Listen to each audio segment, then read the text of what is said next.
Welcome to New Life Live with host and founder of New Life Ministries, Stephen Arterburn. New Life Live is dedicated to transforming lives one at a time thanks to the giving hearts of you, our listeners. Our goal is to provide you with wisdom from God's Word to give you hope and help in life's hardest places. If you have a question you'd like to ask today, our phone lines are open. Call 1-800-229-3000. That number again is 1-800-229-3000. Now here's Steve. It is Valentine's Day today. Oh my goodness. Wonderful. And in case you forgot, you better go get a card right now and some candy. Or whatever. I mean, you don't have to do candy, That's but you true. can do a card. Bubble gum or something. I don't know. This is not the day for jokes like romance, that's the dream. And it's Marriage hard. is Valentine's the Day is alarm hard clock. for some people. No, that's true. It is. It's very hard. There's all these expectations of, roses and candy and all that kind of thing. Or if you don't have a Valentine and you think everybody else does, and, this is a tough day for some folks. So, let's don't forget about that. But anyway, for the rest of everybody, happy Valentine's Day. And we're this is a taped program because we're doing our marriage intensive, which sold out, and a lot of folks wanted to get in. The next one that we're doing is in DC, and it's in July. And so you can call today, 1-800-NEW-LIFE, and also you can go to newlife.com and register there. But you don't want to miss out. It's such an incredible time of learning and encouragement, as well as it kind of is difficult for some people. I don't want to, that doesn't sound very encouraging, but you know what? If you're going to have a good marriage, it's going to take some work. Yeah. And so if you're wondering what's all the fuss about because you're so miserable, well, maybe, that's the place that you could come, and we would love to help you there because we've helped. It's just such a blessing to be able to help so many people that have, they've struggled in the marriage, maybe for years. I'm going to go right to the phones here. I'm going to talk to Terry from British Columbia, Canada. Listens on Sirius XM, channel 131, and that's always on at 1 p.m. Eastern. And that would be 10 a.m. Pacific. Terry, how you doing today? What's going on? Pretty good. And you, Steve? Doing all right. Right on. Thanks for taking my call. I've got a little bit of a scenario. A brother, 10 years older than me. He's into pornography. Does some inappropriate things. I mean, he's got a family that's growing up now. One of them, his daughter, is married, and we're just concerned about the grandkids now. When you say we, who is we are concerned about the grandkids? Is that we like just you are concerned about them, or who's concerned? Yeah. Well, there's kind of a group of us working with them. There's some abuse still going on with his daughter, and so we've what kind of abuse? What kind of abuse? Sexual abuse. With his daughter. Right. Has he been reported, Terry? Have you guys been in touch with the authorities? Not up till this point, no. I mean, okay, well, that would be next step, but it definitely is the step to take. That's how you start with that. Now, what is the reason that nobody has intervened for her? Well, and of course for the grandkids. Why hasn't anybody notified the authorities? Just curious. Well, I guess that's just kind of in the process now. They're finally had enough of it, and. No, but I'm just saying, you didn't just find out about it. Why hasn't anybody thought that was the thing to do? Just curious. Yeah, I don't actually know. I guess maybe fearful of it. Okay. All right. Well, we'll give you some help right after this. I feel blessed to have had this opportunity for my needs to be met, connecting with other women who are fighting the same fight, hoping for healthy marriages and growing closer to the Lord on their journey. My name is Sheri Martinkus, and I want to personally invite you to the Restore Workshop. If you have been affected by betrayal, it might be that your husband has been looking at pornography, it might be an emotional, a physical affair. I would love for you to come join us. I feel encouraged and hopeful that even in my struggle, I am enough. You will leave with hope, with a community of sisters ready to support you, and you will also leave with tools to move you forward on this journey. Through the sharing in our small group, I realize that I am not alone. Please don't hesitate. Pick up the phone, call 1-800-NEW-LIFE. I would love to see you there. The Restore Workshop is coming to Southern California February 28th to March the 1st. Call 1-800-NEW-LIFE to find out more. That's 1-800-639-5433 or online at newlife.com.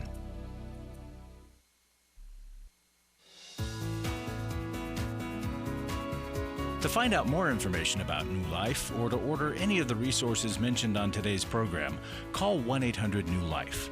Now back to New Life Live. We're back. We're talking with Terry. I'm so very glad that Terry has called us. And so Terry, this brother of yours, you're aware that he's still involved with his daughter who has children. Is that what you're saying? Yes, she's married to a guy, and her husband has taken action, and it made my brother and his wife very angry, and so they've went and kept phoning their daughter, and now they have her on, and her husband is just devastated. So you're saying the husband is devastated, and that's because there's ongoing sexual abuse of the daughter or the grandchildren, or what are we talking about here?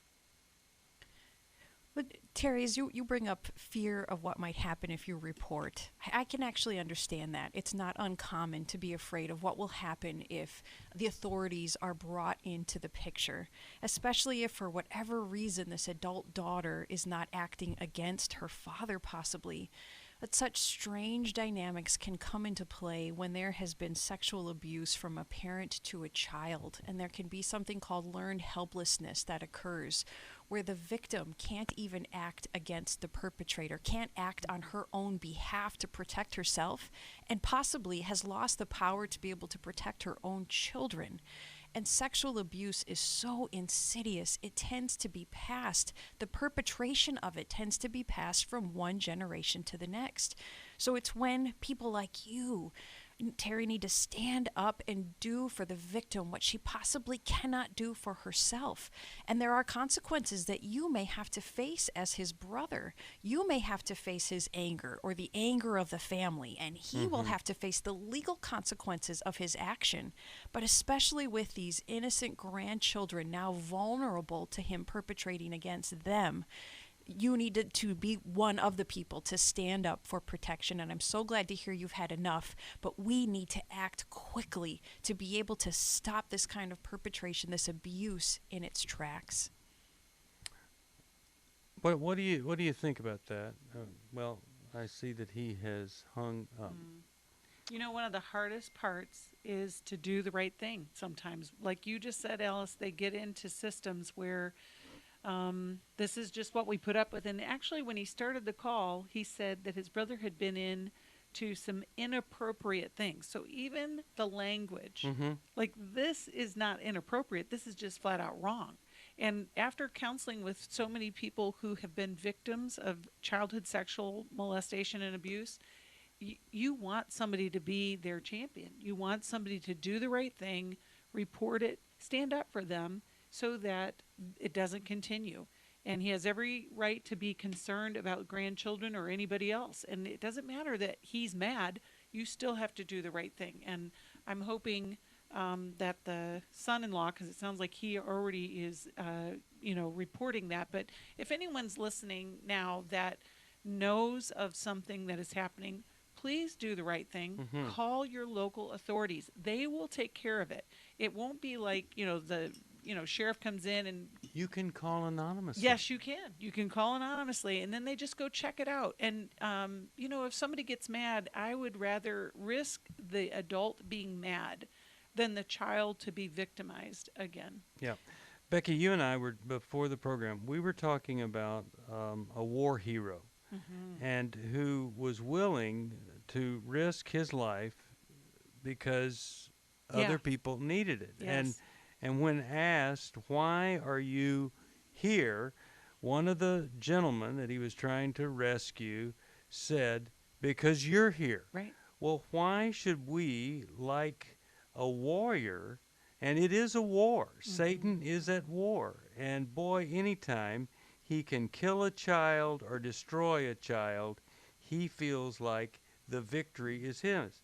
Why should we be there for them? Risk our own discomfort, retaliation on the part of the abuser, because those children are there. Yes. And so you may never, ever be on a real live military battlefield, but you're on a spiritual battlefield, and Satan is out to destroy children. God creates children. Satan hates for beautiful, wonderful children to be born. He loves to destroy the handiwork of our God, to mess it up. No wonder we all face so many challenges. That's what Satan wants for us. It's a fallen world. We're not in the Garden of Eden. So I'm challenging every person right now. If you know of somebody that is being abused, at least make an anonymous phone call to say, I worry about the children in this home. I don't think things are right there. To me, that's doing the next right thing rather than doing this thing that we call enabling evil. Never, ever enable evil by sitting around and doing nothing. All right, 1-800-NEW-LIFE. If you need some help, you call us. We want to help you. Let's go to Lori, Raleigh, North Carolina, also Sirius XM Satellite Radio. Hi, Lori. How are you today? I'm doing well. How are you?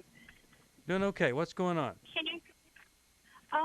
My husband, I caught him looking at something he didn't need to be looking at. I was taking a nap actually in the same room with him, and I was turned away from him the other way, and I said, well, what are you looking at? He goes, oh, nothing. I'm just looking up some things. I said, what are you looking at? He goes, well, I'm actually looking at something I don't need to be looking at.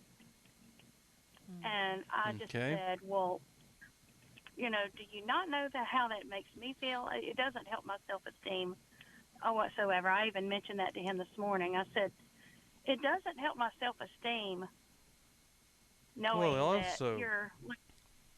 Yeah, and it destroys any kind of connection or potential for intimacy between the two of you. And it's been years, actually, since we've had, intercourse. Really? All right. Yeah. So, what's the question for us? I don't know how to let him know how serious I am about him getting help, because I heard you say to one caller, if you do this again, then I will do this. And I'm thinking, well, what do I need to tell him that I'll do? You know what I mean? Yeah, but also maybe a better way is the other thing I said, which was, if you care about us, if you care about me, I want you to do this. And if you do this, all of these years of no sexual intimacy can be reversed, and we can get back to a place where we haven't been in a very, very long time. That would be pretty exciting to see happen for you guys. Absolutely. I have a question. Well, I have a question. Do you remember if there was an event that occurred that kind of kicked off this pattern for your marriage? Yes, we moved in with my mom from Florida. And my Well, mom that'll do it. she literally would say things like, "Oh my goodness, people make such a big thing out of sex. Oh, it's not all it's cracked up to be." Well, there you go. I mean, So, and what? Go ahead, Alice. Lori, how did those interactions with your mom affect you in your intimacy with your husband? Did you start pulling back from him as well? No, not really. But he would sit there, and I would say, he'd say, "Well, I'm going to bed." I was like, "Well, do you want some company?" Just kind of whisper in his ear. He goes, "No, I'm kind of tired." And then I would come in there a little bit later on, and he'd be in there watching a movie or something. And I'm going, "You said you were tired." Mm-hmm. "I thought you were tired. I thought you'd go straight to sleep, but you're just sitting here watching a movie." "Okay." So what should she do, whether he does anything or not? Well, my first question, Lori, is: are you still living with your mom? "No." Okay. And then my next question, one of the things I've worked with couples over the years that this has occurred, actually, different reasons. That's why I asked you what the impetus was, like what started this whole thing off. It becomes a pattern. And then it's kind of that awkward phase of how do we reconnect? We haven't even, done this thing in, 20 years, and now we're just supposed to be all into each other. And it's just this reconnection of the relationship. Now, if he's not dealt with his porn issue, that's step one. He's got to deal with that because there's some recovery that he's going to have to do. So, he needs to go to every man's battle. I think maybe Restore would be a good one for you too. And I know Steve always hates for us to just say go to a workshop, but hey, it works. The other thing I think that could be helpful is initiating a reconnection of the relationship from, we talk about this at Intimacy and Marriage all the time about finding how you connect playfully or, just energizing that connection because it sounds like there's this big cavern between the two of you. And I don't know if that sounds helpful to you, Lori, or is there some other variable that you haven't talked about? It really would. It's just the finances of being able to make it to that. Okay, so let us see if we can find scholarship money, and maybe there is a way that it can happen even when we think it's impossible. In the meantime, I'm going to send you the Mediterranean Love Plan, which has all of these ideas of connecting. One chapter, it's all about talking, and another chapter, it's about doing some things together rather than just going home, sitting around, watching TV, waiting for somebody, to fall asleep. And so I'll send that to you and hope that maybe that could make a difference and bring some life back into the relationship here. Alice, anything you're thinking that would be helpful for them to do? There's just such a pressure for us to accept that pornography use is normal. Everybody does it. It's not that big of a deal, especially if we're not having sex. So come on. And yet we have to take such a strong stand against this because it does allow evil to start seeping into our home and into our marriage. So insisting on wanting better for you and your husband, hoping that he'll join you in the healing process, but that you're going to seek help and counseling no matter what because you want more for the two of you and for your family. Insist on that, but call him up out of love, out of wanting a better relationship with him. And tonight, I would be saying to him, you just need to know, I was so hurt by what happened. I talked to some people, and this is not okay. And you're going to have to do something to be sure that this gets fixed. And we're going to need to do something so that we're back together again. Think of how it was when we were first dating, the excitement when we were first married. All of that has died. We can get that back. It can be better than that. But it's not going to be if you're not willing to do something and all you think life is going to be the best is you looking at inappropriate stuff on your phone when I'm not around or even when I am. We can do better than this. You can do better than this. That's what you say to him. You don't let him think that, well, this was just a minor incident. It was an insult to you, to the marriage and to God, who wants this marriage to be whole, and it wants you both to be fulfilled. It is so hard in this culture to know that there is better available. Yeah. We just settle. And We do. And we can do so much more, and it is so rewarding to have a good marriage. And we wives need to be cautious too, because even though whatever we do does not justify our husbands using pornography or any sexually inappropriate behavior, but we've got to be careful not to allow our husbands to become too vulnerable because we're withholding sex for inappropriate reasons. We've got to nurture our marriage in that area as well. Mm-hmm. It all works together. Oh my goodness. And we all think, we're justified in whatever position we're taking here, and we're defensive. But man, if we could just get rid of the defense and try to come together, that's the goal. We'll take a break. We'll come right back right after this.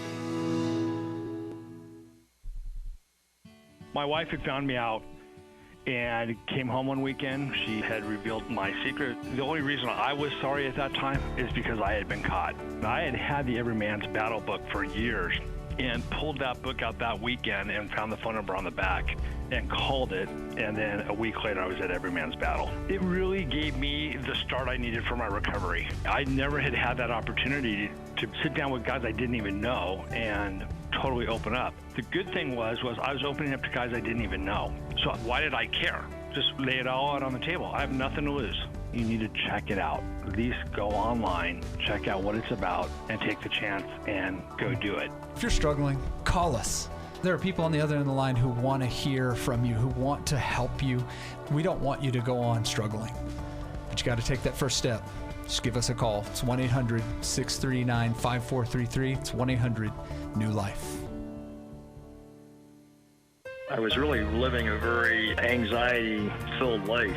I turned on New Life, and the topic that day was about anxiety. And just by listening, I got relief. You can help New Life Live stay in the air by joining Club New Life today. When you sign up to support us monthly through Club New Life, we'll send you a set of 4 devotionals, 100 Days of Character, Peace, Prayer, and the newly released 100 Days of Healing. Plus, there are ongoing benefits like access to the Club New Life video library, the monthly Club New Life CD or download, quarterly resources, free shipping on purchased resources, and discounts on workshops. I did go to Take Your Life Back. That's been immensely helpful to me.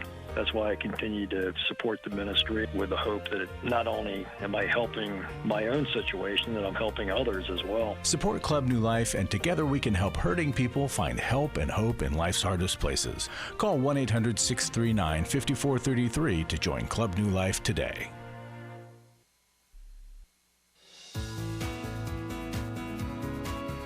We'd love to hear from you. If you have a question or a comment, call toll-free 1-800-229-3000. Now back to New Life Live. We're back. Steve Arterburn here. Really, really glad you're with us here today. On Valentine's Day, I'm doing something, Becky and I are facilitating a group right now at the Intimacy and Marriage Weekend, documentary being filmed there. It really does work. It's so amazing, and we're excited. When all of that filming gets done, we'll let you know how you can view it. All right, let's go to, how about we talk with Mitch, Sacramento, California, and he listens on KFIA. Hey, Mitch, how are you? Doing well, thank you. Thanks for your show. Appreciate it very much. Yeah, what's going on? So your show with Dr. Amen really is what prompted my call. I've been on antidepressants for well over 30 years, and looking back at my history in my life, I've probably been depressed for over 40.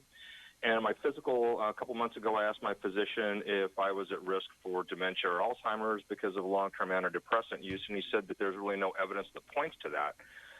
But I still wonder, if that's a risk, and is it possible to even go off of antidepressants after this long period of time? Because I know the data points to if you've had multiple depressive episodes, the chances of being able to come off them are pretty slim, and my 17-year-old has just been recently put on antidepressants, so I'm kind of concerned for him. So, I'm just my question's around: is there a risk of dementia, or can you even go off of antidepressants at this point? Well, first of all, let me say this, because I can't answer for him, But I can tell you that with regard to another person, when the issue of antidepressants came up, in this one specific incident, he said, of course, in that case, I would have been for the antidepressant. So my point for you is that the foremost authority on, preserving your brain and having the best brain, his attitude isn't that antidepressants are always horrible for the brain. Whereas I know there are some other medications that he really believes do lead to some poor brain function. And they have nothing to do with depression, anxiety, or any psychotropic medication, but they treat other things. So I have heard him say, I'd rather you have a healthy brain than be on that medication. I'd rather you have a healthy brain and die a year earlier than you would than for this to destroy your brain and you live for 10 more years. So what I'm saying is I've heard him specifically talk about not that there's a specific medication that isn't good for the brain. And I've heard him say that antidepressants in some cases are good for the brain. I don't know if that helps you or not. Well, the other thing I was going to add too, Mitch, is it sounds to me like it may be a narrow focus on should I be on the antidepressant or not. And there are so many other factors that come into play when we're talking about treatment of depression. It's diet, exercise, Dr. Amen talks about that, as well as sometimes it's medical intervention. And knowing your genetics as well as your predisposition to diseases such as Alzheimer's, but also when you're talking about your son, we talk about adolescents dealing with depression, and a lot of that is in their changing bodies. It's hormones. It's all those kind of things. So it's not really a matter of should I take it or should I not take it. It's literally figuring out what works for you. And I know that Dr. Amen talks about that extensively in all of the work that he does. So it's diet, health, exercise, all the things. Yeah. Alice, you have a thought? Well, it also depends on the severity of your depression Right. off the medication. And you may not even know that because you've been on it for so long. But if coming off of it, especially if you're not receiving other forms of ongoing structured treatment, so a therapist, a psychologist, a psychiatrist who have known you and know what this journey looks like for you. Because if you raise your risk of suicide, for instance, or the risk of some of the other symptoms of depression, the loss of motivation, the insomnia, the anhedonia, those could be horrific things to deal with if your depression goes into a severe episode. So I only make this decision, I would say, with a team that knows you well, taking those risks of depression into account. And on a personal note, I know antidepressants as a psychologist. I know them to be very safe, and I've taken them long-term in my life as well. I'd rather be off of them, and I've gone off and on, but I find myself over and over to be a better version of myself when I'm on the antidepressants than not. Okay. All right, Mitch, I hope that's helpful to you. I'm going to send you this book, Understanding and Loving a Person Who Has Depression. I'm also going to send you a life recovery workbook and the life recovery Bible, because I do know this. All of the current research does say that exercise comes out pretty close to being as effective as antidepressant medication with depression. So let's do both. If we need both, let's don't eliminate one, like exercise, which you got to figure out a way to move whatever you can move. All right, 1-800-NEW-LIFE is the number to call. Now, when you call that number, we're going to tell you about all sorts of really great stuff, including we've got Restore coming up, the Restore Workshop. It's a time for a woman to heal, no matter what the man does. You can restore your life. You can heal. You can experience life in a whole new way. That's what we want for you. It's the Restore Workshop, 1-800-NEW-LIFE. Also, I think there's some rooms still available on that Rhine River cruise September 28th. Come join us for that.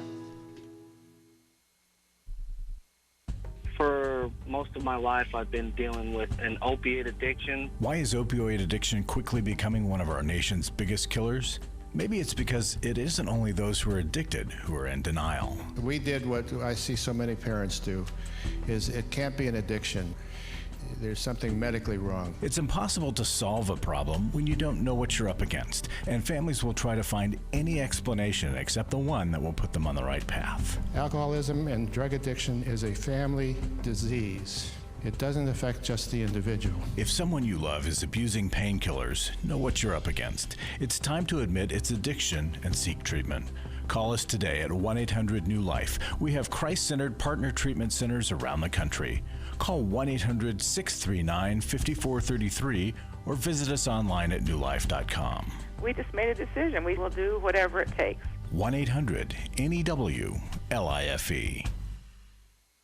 Hi, this is Steve Arterburn, and for 30 years, New Life has been the most trusted name in Christian counseling. I'm an addict, and I'm trying to get God in my life again. You seem to be able to get to the crux of a problem quickly. Our Christ-centered treatment programs can help you break free to embrace all that God has for you and your family. I just want to thank you guys for bringing me to a relationship with Jesus. There really is help for marital problems, depression, addictions, panic attacks, and feelings of hopelessness. I came back with so many tools to help me prepare myself to fight this struggle and this battle that I have every day. You can start living again today, living the life God intended for you. Help is available at 1-800-NEW-LIFE. They did care, and they did follow up very lovingly, and it made all the difference in my life. Call us at 1-800-NEW-LIFE. Someone who cares is waiting at the other end of the phone. God can open the door to a better tomorrow right now. Just call us at 1-800-NEW-LIFE. 1-800-639-5433.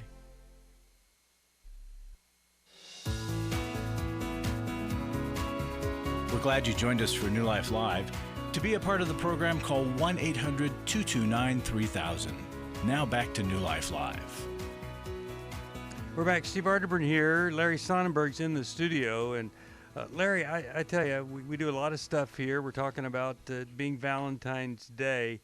There is nothing less romantic than being married to somebody who needs to go to every man's battle. And you were at the last one. Let's talk about that, because, you know, when you support New Life, you're supporting sexual integrity of these guys. That, I mean, if every man's battle wasn't there, because New Life isn't there, I don't know what they'd do.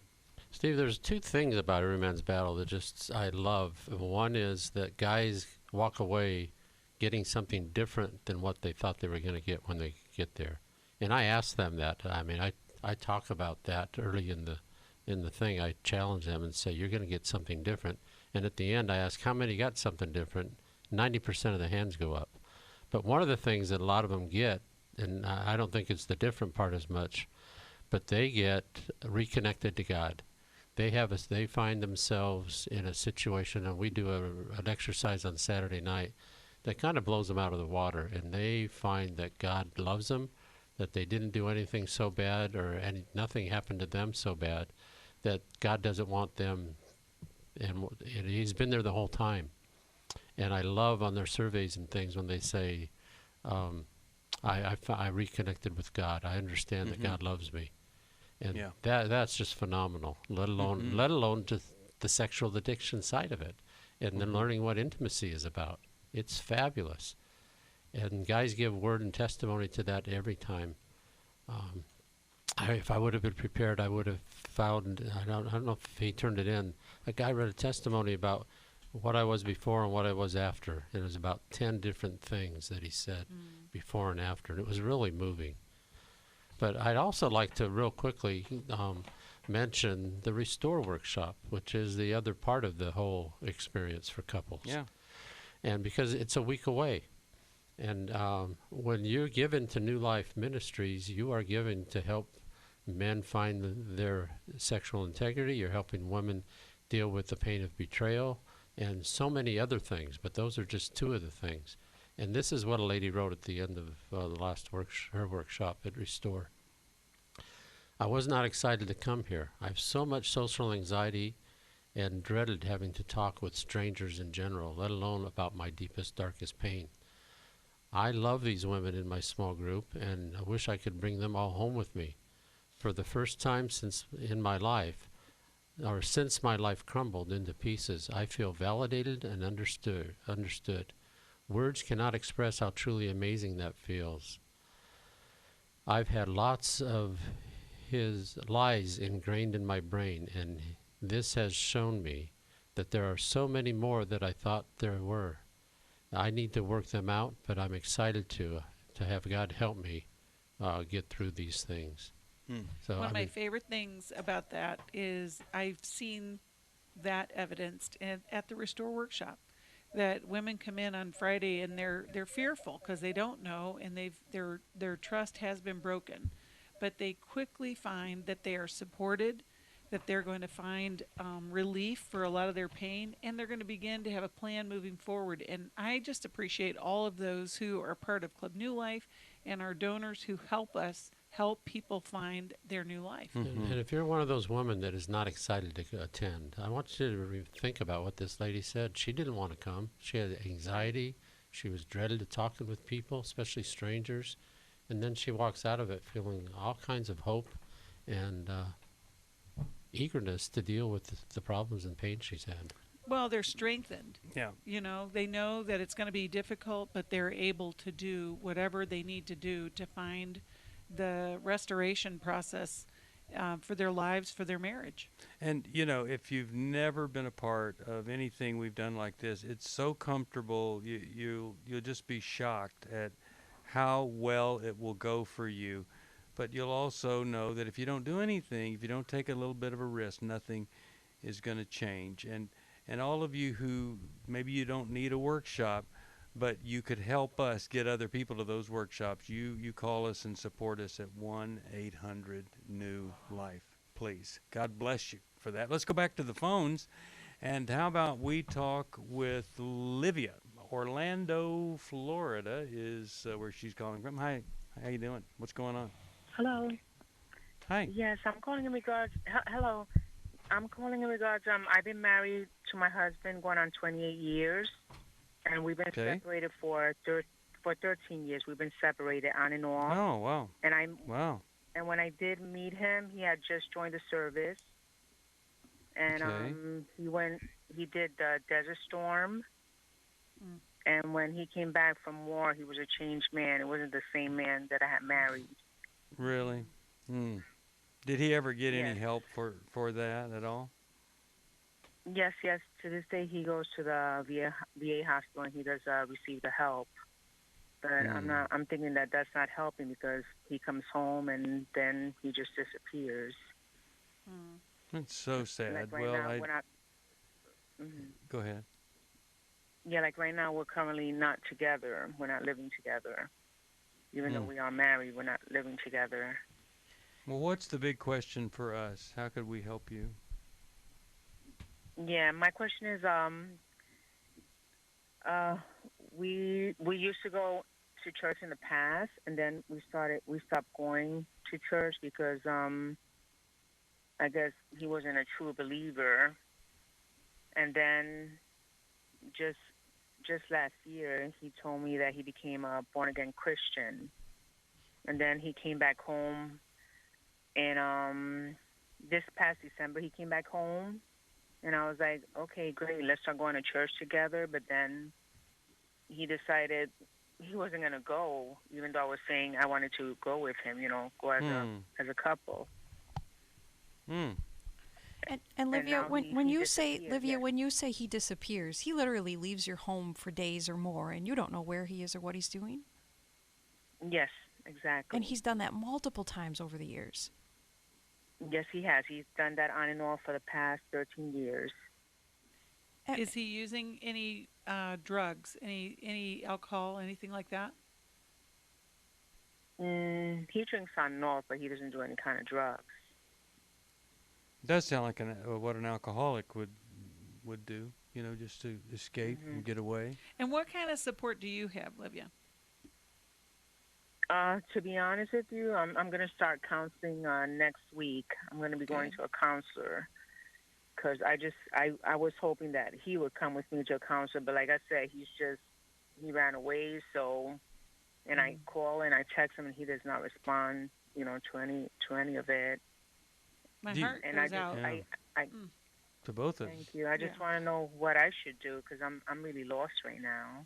Yeah. So, do you have any idea when he leaves where he goes? What is it? A friend? Is it just to stay in a hotel far away, or what? Do you have any idea what he's doing?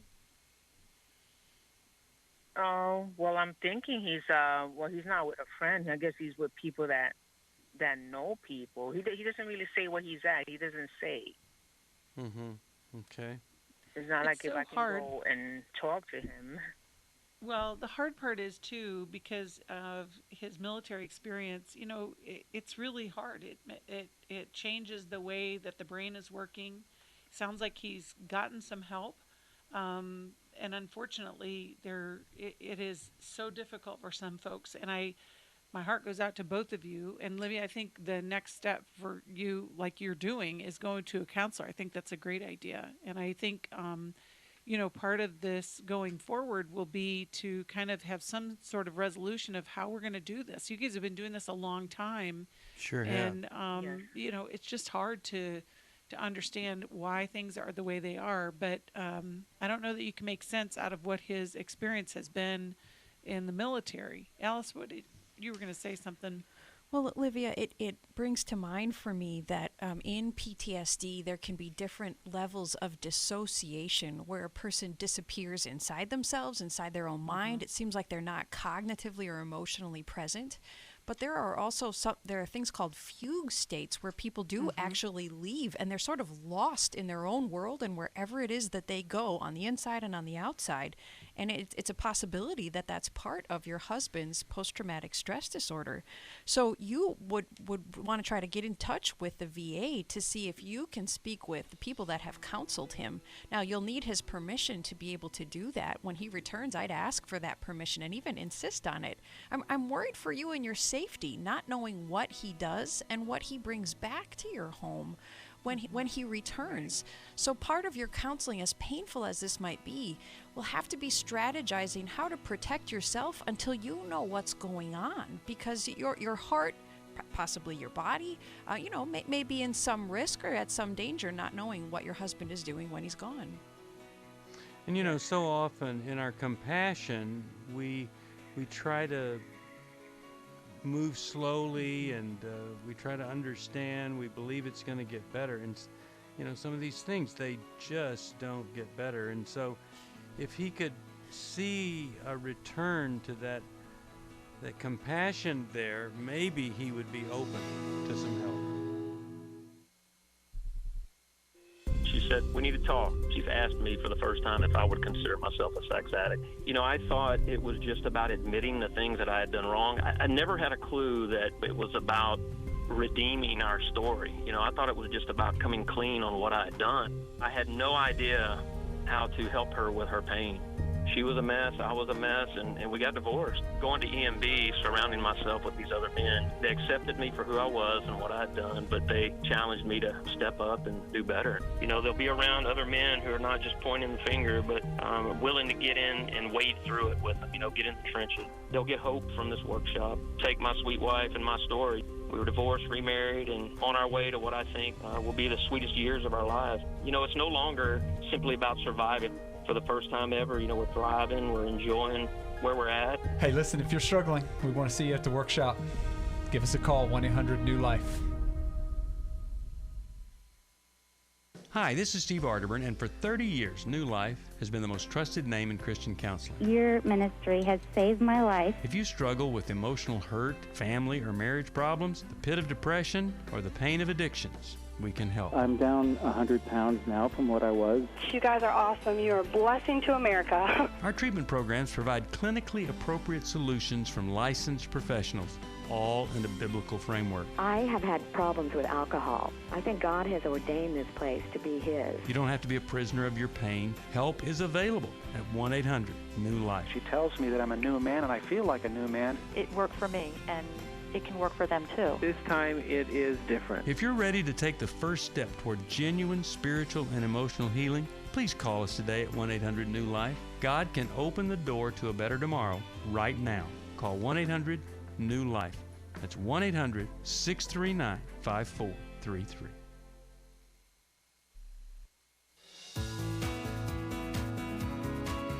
To find out more information about New Life or to order any of the resources mentioned on today's program, call 1-800-NEW-LIFE. Now back to New Life Live. We're back, and I'm going to send her Understanding and Loving a Person with Post-Traumatic Stress Syndrome. And I want to be sure all of our listeners know this isn't just something that people that come back from war experience. I mean, you know, you can be post-traumatic stress disordered over anything that happens in the home, and especially in childhood. And this wonderful, wonderful resource can help you understand your situation better. But certainly if you're living with someone or love someone, this will help you be for them the most healthy influence for them possible. Understanding and Loving a Person with Post-Traumatic Stress Syndrome. You can get it by calling 1-800-NEW-LIFE. Well, I've got time for one final call, and I'm so wish I could get to these others, but let me talk with Marty, Wasilla, Alaska. Listens online. Marty, how are you? What's going on in your life today? So, I'm all right. I appreciate taking the call. Try to keep it short, but so I've been unfaithful to my wife. It's a long story, and I've trying to reconcile with her, trying to change who I am, patterns I have, and I've been doing a lot of reading, done some classes, online videos, and a bunch of research, trying to understand myself, trying to understand what's gotten me here. And I guess my question is, I'm doing a lot of things, but I don't want them to be just check boxes. And I'm starting to question myself of the things I'm doing. How do I know the things I'm doing are genuine and going to be lasting changes? Okay. I'm glad you called. Let me ask you a question. The person you had the affair with knows, you know, and your wife knows, right? Yes, sir. Who else knows? So, several men from my church know. Okay. There's a small handful of people, friends and church members, family members that know about it. Okay. And what have they told you would be helpful for you to do? So obviously reconnecting my life with God, being honest and open about everything. Mm-hmm. And, some of the classes that I've taken, workshops, and I'm doing these things, but what scares me is I've had good intentions in the past to change. Mm-hmm. Yeah. And I'm still, I'm worse off now than I was in the past. And so I've got good intentions to change now also, but how do I know they're real and they're going to last and they're not just checking the box? Right, because we know when we get caught and we feel bad, feel a lot of remorse, we're very motivated to do something, but it doesn't last if it doesn't produce lasting change. And the lasting change that I've seen comes when we go beyond anything you could do online and you get help, and then you follow up with support from a lot of other guys that have been through the same thing, not just, pastors and stuff who have never struggled, but you need the support and the wisdom of other people. Well, and Steve, you say a lot of times when we're not done with the thing that we won't do what we need to do, or some version of that. But I'm thinking, what I hear you say, Marty, is that you're beginning to doubt that your good intentions are going to work out for you because you've been down this road before. And what we know in recovery is until you hit that wall, till you get to the bottom, you are not ready to do the work. And so part of recovery work is to continue to do the thing. We talk about relapse recovery. It's not after you've, fallen again. It's the day that you think, I don't need to check this box. I don't need to go to the meeting. I don't need to connect with anybody. I don't need that accountability partner. And I think one of the things that we teach at Every Man's Battle is to find out what is driving the thing. Mm-hmm. And your despair is really good news, that you're feeling like you want something more or you need something more. You're questioning what you're doing. That's really, really good news versus just acting like it's all going to magically work out, which it doesn't. Marty, you're right not to trust your willpower and the good intentions of your heart, because none of us are trustworthy in that area. They're not sufficient to help us sustain change over the long run.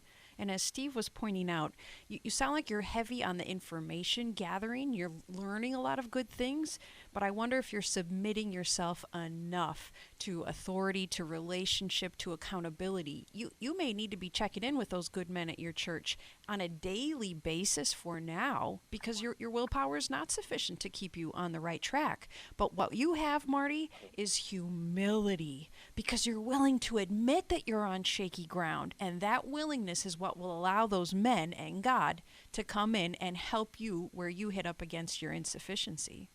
And here's a big question for you. Is there anybody who said to you, you're not going to be free until you deal with this anger that's down inside of you? Has anybody talked to you about that? Not put that way, no. Not. Well, don't you think that would be really important, that you deal with this anger that causes you to leave everything else behind and kind of get in this entitled mode that you get in? Yes. Yes. And I don't fully understand it, my lack of self-awareness. And I'm just starting counseling here recently, too. And so hopefully that's going to... Let me just throw this real quick question to you. If you could name one thing that you've never really resolved, that you've been angry about in the past, what would one of those things be?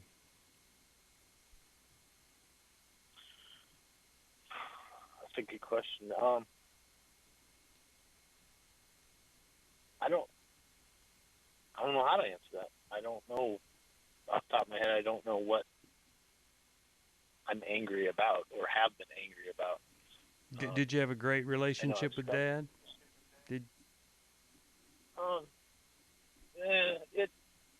I thought I did, but I'm finding out more and more it's not what I thought that was. That's a whole other, Right. It's a whole other area that you really have to deal with, not just to know it wasn't what it was, but to know what it was, how you reacted, what you feel like you're missing as a result of all that. See, that's the work that gets you the real progress. And sometimes when people can't answer the question of what am I angry about, it's because they have a preconceived idea of what anger is. And it doesn't always look like somebody screaming and yelling and stomping their feet. That's right. And that's where the digging starts. And so, Marty, I'm thinking we're going to send him to Every Man's Battle 2.0 or the 20th anniversary. We have to send you the book, Every Man's Battle. But, buddy, get to Every Man's Battle. Come to the workshop. Hey, if any of you can help us, support us, 1-800-NEW-LIFE. I'll send you this new revised Every Man's Battle book. I bet you know somebody that could benefit greatly from it. Thank you. Thanks for listening. We hope this program has helped you by giving you insights for handling the challenges you face in your life. We want you to know that we're here for you, but you also need to know that New Life Live is a listener-supported ministry. To make your donation or to get any of the resources mentioned on today's program, call 1-800-NEW-LIFE. That's 1-800-639-5433, or write to us at New Life Ministries, P.O. Box 1029, Lake Forest, California, 92609. Please join us again on Monday for New Life Live. Hi, Steve Arterburn here. Thanks for watching New Life Live on our New Life YouTube channel. You know, you can see it anytime. Hope you'll subscribe, and when you do, hope you'll turn that little button thing on, the bell, so that whenever we post a new video, it'll ring right through. Now, if you go to newlife.com, you'll see the schedule of when we're in the studio, which is helpful to know if you have a question for the program, or you could go to newlife.com or call us at 1-800-NEW-LIFE. You could do this on the app. I mean, there's so many ways that you can stay in touch with us and know when we're there, because we want to answer your questions. So thanks for watching right here on the New Life YouTube channel, and we'll see you next time. Click here to subscribe.